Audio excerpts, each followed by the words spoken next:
Bonjour à tous, dans cette vidéo, on va parler des pronoms personnels en chinois.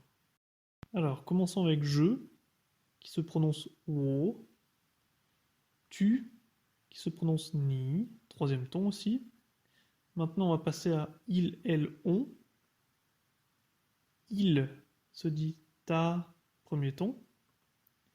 Elle se dit ta, premier ton aussi, mais caractères différents. Donc on peut distinguer le il et le elle qui se prononcent de la même manière, mais on peut le distinguer grâce à un caractère différent, la partie gauche du caractère.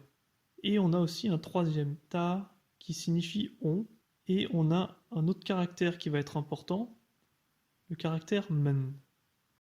Voilà, donc en gros, il faut connaître ces 6 caractères pour être capable d'utiliser les pronoms personnels. Donc maintenant, on va voir un peu plus précisément comment ça marche. Alors, je, on a vu que c'était wo, première personne, et pour utiliser la première personne du pluriel, il faut rajouter ce dernier caractère qu'on a vu men derrière le wo. Donc wo, men, c'est nous. Pareil pour tu, deuxième personne du pluriel, c'est ni, men. Et de la même manière, pour ta, pour elle, il et il faut tout simplement rajouter le men derrière pour arriver au pluriel. Donc je pense que vous avez compris. Et petite remarque, donc on a 3 ta, un pour les masculins, un pour le féminin, donc ça c'est assez clair. Et l'autre, on peut appeler ça neutre, il s'emploie par exemple pour les animaux. Ok, donc maintenant ce qu'il faut savoir c'est que ces pronoms personnels en chinois sont invariables. Qu'est-ce que ça veut dire invariable? Ça veut dire que le je, donc wo, sera aussi utilisé pour dire me, sera utilisé aussi pour dire moi. De la même manière, le tu, donc ni, sera utilisé pour dire te, toi. Donc en gros, c'est facile, ça nous facilite la vie. Les Chinois doivent apprendre te, tu, toi, etc. Nous, pour le chinois, on doit tout simplement connaître ces pronoms personnels qu'on a vus juste avant, et on peut utiliser ces pronoms pour dire je, me, moi. Alors, petit exemple, pour cela, on va introduire le caractère ai, qui signifie aimer. Donc, pour vous, hein, ça peut être intéressant si vous avez envie de déclarer votre flamme prochainement. La phrase wo ai ni, qui signifie je t'aime. Donc, théoriquement, en gros, on dit je aime toi en chinois. Et le toi, eh ben, il se dit comme un tu. C'est ni, tout simplement. Donc voilà. Sinon, autre exemple, hein, ni ai tam, tu les aimes. Alors ici, comment on peut savoir si le les c'est féminin ou masculin? Eh ben, on peut tout simplement regarder le caractère. Donc c'est le troisième caractère dans cette phrase qui correspond à ta masculin. Donc on parle de d'homme ici. Donc c'est sûr que ce ta, on peut que savoir dans le contexte, hein, si c'est masculin féminin à l'oral. À l'écrit, eh ben, c'est facile, il faut tout simplement reconnaître le caractère. Donc en résumé, il faut retenir que les pronoms personnels sont invariables, ça nous facilite la tâche. Alors ce qu'il faut savoir aussi, c'est qu'il y a deux façons de dire nous. Donc on va faire une petite mise en situation. Situation numéro 1, je suis avec mes amis, et en face de moi, il y a une personne qui commence à me parler. Je m'en fous d'elle, hein, je l'aime pas, cette personne. Et là, je dis, nous, on va aller au cinéma. Donc, ce nous, il ne comprend pas l'interlocuteur. Hein, c'est que moi et mes amis. L'autre, on s'en fout.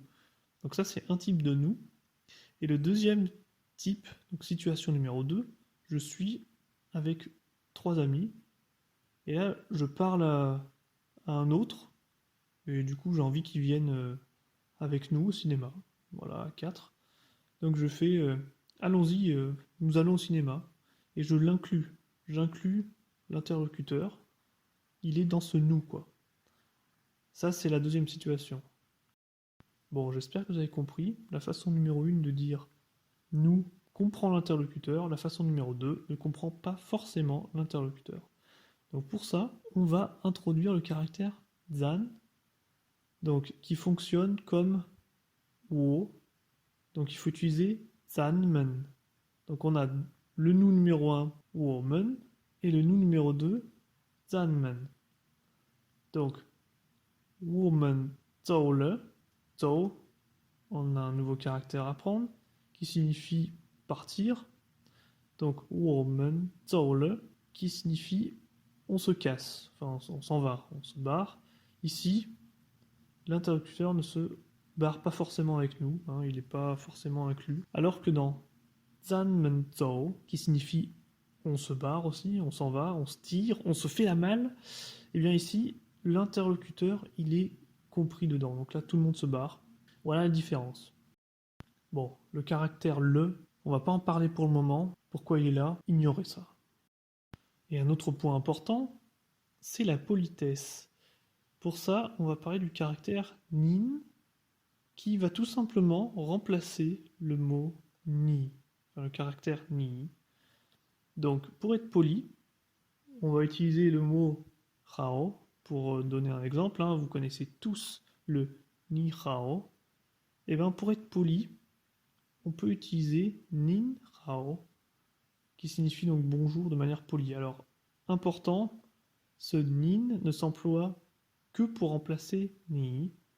On ne peut pas utiliser la manière polie, hein, ce nin, pour le pluriel. Donc on dit que ni men, mais on dit jamais nin men. Hein. Donc à retenir, ce nin poli n'est que pour la deuxième personne du singulier.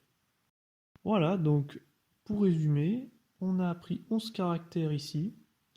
Depuis le début, on en est à 42 déjà. Hein. Alors ce qu'il faut retenir, c'est que les pronoms sont invariables, ça nous facilite la tâche. Et puis bon, ben oui, soyez respectueux hein, quand vous vous adressez à quelqu'un. Ne l'insultez pas direct, utilisez la formule de politesse nin. Et puis tout le monde sera content. Merci d'avoir suivi cette vidéo et puis on se retrouve la prochaine fois.